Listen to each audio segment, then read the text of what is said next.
Hi, I'm Dr. Elsie Cook, and once again, I welcome you to my channel on Mission with Elsie. Since I got born again in 1986, I've read through the Bible, and so I'm very familiar with a lot of the passages and stories included in the scripture. However, just last month, there was one passage that grabbed my attention. The passage is found in 1 Kings chapter 21, and it reads, "Have you noticed how Ahab has humbled himself before me? Because he has humbled himself, I will not bring this disaster in his day, but I will bring it on his house in the days of his son." These were the very words of God to Elijah in response to Ahab's reaction to a prophetic word of judgment because of his wickedness. Now, who is King Ahab? According to the Bible, King Ahab was the son of Omri, and he was the king of the northern 10 tribes of Israel from 874 to 853 BC. He was a very powerful king, but more than that, he was known, along with his wife Jezebel, to be one of the most wicked king of Israel, if not the worst. Along with his wife Jezebel, he committed a lot of atrocities against God's people. In fact, he, along with Jezebel, persecuted and killed prophets of God. The selfishness and covetousness of Ahab is also recorded in 1 Kings chapter 21. In that chapter, we read about Ahab desiring the vineyard of Naboth.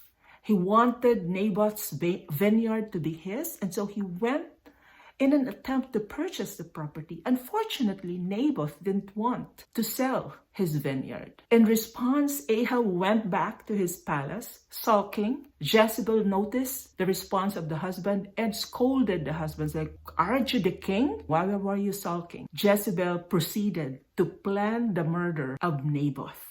She arranged for Naboth to be killed, and once Naboth was killed, she and Ahab took hold of the property of Naboth. Ahab's wickedness is summed up in 1 Kings chapter 21, verse 25. "There was never anyone like Ahab who sold himself to do evil in the eyes of the Lord, urged on by Jezebel, his wife. He behaved in the vilest manner by going after idols like the Amorites the Lord drove out before Israel." Ahab was so evil that God sent Elijah to proclaim to Ahab that because of his wickedness, God was going to judge him and his family, and that he, along with his entire family, will be annihilated. Surprisingly, when Ahab heard this word of judgment from Elijah, he responded by humbling himself. Ahab's response is recorded in 1 Kings chapter 21, verse 27. When Ahab heard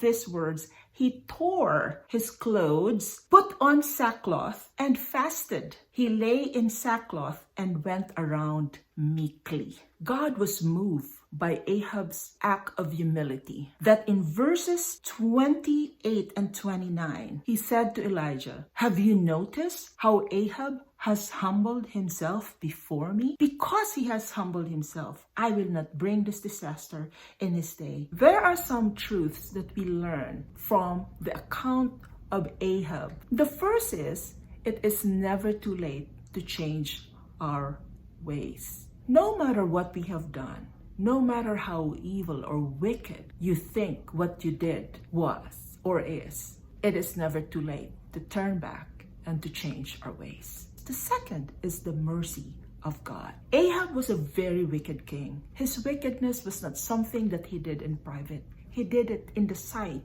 of hundreds of people. And yet, when he came to God, even if he deserved judgment, even if he deserved to be thrown in jail, if it happened in our time, or maybe even be thrown in electric chair or something, or life imprisonment, even if he deserved that, when he came to God, God showed him mercy.